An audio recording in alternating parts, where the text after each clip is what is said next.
Olá, estudante! Seja muito bem-vindo a mais uma aula para você, aluno do terceiro ano do ensino médio.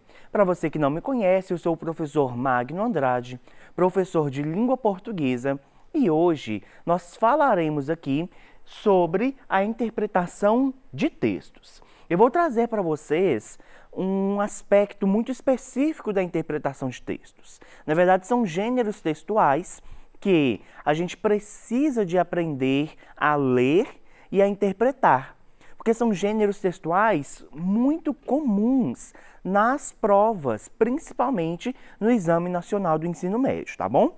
E é bom que vocês saibam também que o gênero que nós vamos falar aqui hoje, os gêneros, na verdade, eles não são restritos à prova de linguagens ou língua portuguesa, mas toda a prova pode conter, pode apresentar questões estruturadas a partir desses gêneros, tá bom? Vamos lá então. Na aula de hoje, nós iremos desenvolver habilidades importantes para interpretar gêneros textuais específicos. Todos os textos devem ser interpretados quando vamos resolver questões, inclusive aqueles que têm mais números do que letras. Veja bem, então, todo o texto que está presente na prova, ele precisa de ser interpretado. Até mesmo aqueles textos que não fazem parte das questões. Quando você pega, por exemplo, o caderno de questões do Exame Nacional de Ensino Médio, ele tem uma capa, ele tem a contracapa e ele tem diversas instruções. Se você não ler essas instruções e não souber, de fato, as regras que compõem ali aquela prova, você pode até mesmo chegar a ser eliminado, caso cometa algum erro, caso assine em um lugar que não é para assinatura, caso você faça algo que vá contra as regras da prova. Mas como assim? Interpretar textos que têm mais números do que letras? Ah, pronto, agora o professor de português ficou doido, está falando de texto com número. Que é isso, professor? Texto com número? De que é que nós estamos falando? Qual que é o gênero? Reflita aí. Quais gêneros textuais que apresentam, às vezes, mais números do que letras? Vou mostrar para vocês agora. Os gráficos e os infográficos. Vamos lá.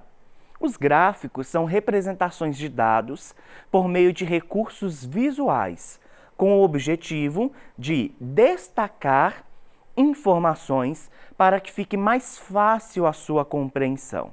Já os infográficos é uma apresentação de informações com preponderância de elementos gráficos visuais, fotografia, desenho, diagrama estatístico, etc., integrados em textos sintéticos e dados numéricos. Vejam bem então, gente, gráficos e infográficos são muito presentes na totalidade do Exame Nacional do Ensino Médio. Tanto nas provas de matemática, lá na prova de física, de química e também na área das ciências humanas e das linguagens, tá? Os gráficos também e os infográficos estão muito presentes lá na redação, na proposta de redação. Então, em praticamente todas as edições do Enem, nós tivemos ali a presença de gráficos e infográficos que funcionavam como textos motivadores. Então, nós vamos ver aqui alguns exemplos de como interpretar, como fazer a leitura, como responder questões que têm como composição gráficos e infográficos, tá? Lembrando que o gráfico, ele vai utilizar muito dos recursos visuais e os infográficos vão trabalhar também com gráficos visuais, as fotografias, desenhos, diagramas estatísticos, e ambos têm uma questão de textos muito sintética. O infográfico até apresenta mais texto do que o gráfico. O gráfico normalmente não apresenta tanto texto. O infográfico, dependendo daquela informação que ele está passando, ele vai ter até uma quantidade maior de texto. O que vocês devem ter na cabeça é que tanto os gráficos quanto os infográficos, eles são elementos que têm o objetivo de transmitir uma informação de um modo mais sintético. Eu consigo escrever todas as informações de um gráfico? Consigo fazer um texto em prosa, aquele de margem a margem, dizendo de todas as informações. Mas, digamos lá que eu gastaria 1 ou 2 páginas para escrever todas as informações, que elas são sintetizadas dentro de uma imagem, dentro de um gráfico. Vamos ver alguns exemplos. Bom, nós temos aqui primeiro um infográfico. Os tipos cheios de si. O difícil é encontrar quem nunca cruzou com ou se passou por um desses online. Então, a gente tem um infográfico que ele tem algumas composições, olha, de imagens. Então, ele consegue ilustrar aquilo que o texto está falando por meio das imagens. O nosso aqui está dividido por causa do espaço, mas este infográfico ele é mais comprido, tá? Vamos fazer a leitura. O turista em tempo integral posta o ano inteiro fotos das férias, deste e de outros anos. Parece viver viajando. O baladeiro Vida Louca. Quase dá para escutar o uhul pelas fotos de bebidas e pistas de dança. A única bem-amada. Só ela tem o parceiro mais especial, porque momentos a dois são mesmo para divulgar. O exibido humilde. Ele acha que disfarça ao dar dicas do próprio sucesso. Não engana ninguém. E nós temos aqui ainda o bem relacionado de ocasião. Descobriu quem é o famoso que aparece na foto naquela hora, mas não deixa passar. A mãe, orgulhosa demais, faz questão de contar todas as gracinhas, até as que só tem graça para a mãe. O gourmet de aparências. Por que ir a um restaurante se ninguém souber? É clique no prato. O lindo demais para não mostrar. Acha que o dia de cabelo bom desculpa um autorretrato, uma selfie. Quem nunca, não é? Bom, então este infográfico aqui, gente, ele está trazendo os tipos de pessoas cheias de si, né? Aquelas pessoas com um ego alto, ou até mesmo que tem ali, né, que se valorizam, que são expostas na internet. Nós temos aqui, então, 8 tipos, né? Eu conheço muito esse aqui, ó, o gourmet de aparências. Ama tirar foto do prato. Quando eu lembro de tirar foto do prato, eu já comi. Então, comigo isso nunca dá certo. Ninguém nunca sabe qual que foi o meu almoço, a minha janta, porque eu sempre como antes. Mas tem muitas pessoas que gostam de tirar a foto. E aí, a gente tem uma questão sobre este infográfico. Perceba, então, que normalmente as questões que têm um infográfico, ela vai ser estruturada com a apresentação deste texto, deste gênero, e depois o enunciado. Vamos lá. De acordo com esse infográfico, as redes sociais estimulam diferentes comportamentos dos usuários que revelam exposição exagerada dos indivíduos, B, comicidade ingênua dos usuários, C, engajamento social das pessoas, D, disfarce do sujeito por meio de avatares, E, autocrítica dos internautas. Quando a gente pensa em autocrítica, não é o caso, porque o infográfico está trazendo as informações das pessoas que se expõem nas redes sociais. E em nenhum momento ela apresenta uma autocrítica, ou seja, os internautas criticando a si mesmos, tá? D, disfarce do sujeito por meio de avatares. Também a gente não trata dessa questão aqui de avatares no infográfico apresentado. Muito menos engajamento social das pessoas. Aqui pode haver engajamento ou não, mas o infográfico em si, ele não traz essa informação. E aí, sobre isso, eu quero fazer um adendo aqui com vocês. Na hora de interpretar o texto, a gente tem algumas formas de interpretação. Existem alguns textos que, quando a gente faz a leitura, a gente consegue perceber que nós conhecemos muito bem sobre aquele assunto. Talvez você ali, aluno do terceiro ano, tenha uma rede social, tenha muitos seguidores e até se identificou com um desses tipos aqui. E sabe que às vezes você tirar foto do seu alimento ou de você sempre estar postando algo sobre si provoca engajamento. Isso acontece? Isso acontece. Mas perceba que este conhecimento é um conhecimento que extrapola a ideia que o texto está passando. O texto que nós lemos não trata do engajamento. E este fato faz com que a alternativa C seja desconsiderada. Porque, embora eu saiba, como usuário de rede social, que estas ações podem provocar engajamento, o texto em si não fala nada de engajamento. Tudo bem? B. Comicidade ingênua dos usuários. Também a gente não está falando aqui de nada cômico. Portanto, a nossa única alternativa correta, possivelmente correta aqui desta questão, é a letra A. Exposição exagerada dos indivíduos, que é justamente isso que o texto que a gente leu, o infográfico que foi lido aqui, vai tratar, tá bom? Vamos continuar. Olha só, aqui eu já tenho um gráfico. Percebam, então, que a leitura de um infográfico, ela pode ser muito mais fácil e até mesmo muito mais prazerosa, justamente por causa da presença aqui da imagem. Então, ela pode ser mais fácil e mais prazerosa do que a leitura de um gráfico, tá?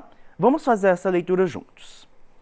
Então, olha, a gente tem aqui uma questão de idade, que vai de 25 a 88, e a gente tem aqui habilidade, pontuação que foi feita nos testes, que vai de 35 a 55. E aí nós temos as setinhas, olha, que vão indicar cada uma das linhas, né, que foram feitas por meio desse teste. E aí o que a gente consegue perceber? Que a habilidade verbal, que é essa linha aqui, olha, ela é alta, acima de 50, quase 50 com 25 anos, que ela sobe bastante até mais ou menos 67 anos, mas que de 67 para lá, até 88, ela cai.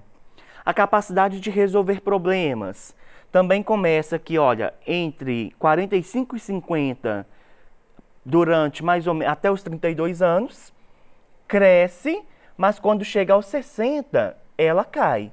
E a mesma coisa em relação à habilidade numérica, que é feita aqui. Ela está alta aos 25, mas logo aos 50 e poucos anos ela já começa a cair. Isso então, gente, é um gráfico que passa uma informação de um teste que foi feito. Imagine se nós tivéssemos que fazer toda a leitura dessa pesquisa para poder conseguir entender esses dados. Isso é muito mais difícil. Portanto, o gráfico, ele consegue resumir toda essa ideia aqui, tá bom? Vamos ao enunciado. Em variados momentos de nossa vida, precisamos interpretar as diferentes linguagens dos sistemas de comunicação. O gráfico é um desses sistemas, que, no caso apresentado, indica que as habilidades associadas à inteligência humana variam de acordo com a idade. Considerando essa informação, constata-se que as habilidades verbal e de resolução de problemas destacam-se entre 40 e 60 anos, a habilidade numérica diminui consideravelmente entre 20 e 40 anos, a habilidade de resolução de problemas piora consideravelmente a partir dos 30 anos. As habilidades humanas, em geral, declinam consideravelmente a partir dos 40 anos. E a habilidade numérica melhora muito na faixa etária entre 60 e 80 anos. E aqui nós temos a letra A como alternativa, que afirma que as habilidades verbal e de resolução de problemas destacam-se entre 40 e 60 anos. Olha só. No gráfico, então, a gente vê, olha, a verbal aqui e a capacidade de resolução de problemas aqui. E entre 40, mais ou menos aqui assim, e 60 anos, é o momento que elas estão em alta. Depois elas começam a cair. O que confirma a alternativa A como a correta para essa questão, tá bom? Vamos ver mais um estilo de questão que pode aparecer na sua prova e que utiliza também dos gráficos, tá? Quando a propaganda é decisiva na troca de marcas.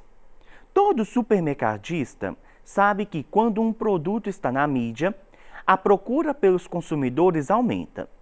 Mas, em algumas categorias, a influência da propaganda é maior, de acordo com a pesquisa feita com 400 pessoas pela consultoria YYY, e com exclusividade para o mercado XXX. No entanto, nada disso adianta se o produto não cumprir as promessas transmitidas nas ações de comunicação. E aí, acompanhando o texto, a gente tem este infográfico. O título dele, então, é Categorias em que a influência da propaganda na troca de marcas atinge mais de 20% dos consumidores. Por exemplo, o creme dental. Quando o creme dental específico, ele está na propaganda, ele é exibido ali de forma midiática, o aumento dele, o aumento de consumidor pode crescer até 31%. E aí nós temos todos os outros produtos que também seguem essa mesma linha, tá? Vamos à questão. De acordo com o texto e com as informações fornecidas pelo gráfico, para aumentar as vendas de produtos, é necessário que a campanha seja centrada em produtos alimentícios. Em nenhum momento há essa especificidade, de tanto que o primeiro exemplo que a gente vê lá no gráfico é justamente do creme dental, não é? B. A preferência de um produto ocorra por influência da propaganda devido à necessidade emocional. Em nenhum momento a gente está falando dessa questão aqui, a gente está falando de uma questão midiática. Continuando. A propaganda influencia na troca de marca e que o consumidor valorize a qualidade do produto. Os produtos mais vendidos pelo comércio não sejam divulgados para o público como tal, também não, é justamente o contrário dessa ideia aqui, o que os textos trazem. As marcas de qualidade inferior constituam o foco da publicidade por serem mais econômicas. A nossa resposta correta é a letra C. A propaganda, além dela influenciar na troca da marca, o consumidor ainda valoriza a qualidade do produto. É isso que é evidenciado no gráfico, a questão da troca da marca por influência da propaganda, e é isso que a questão da qualidade que é dita no texto.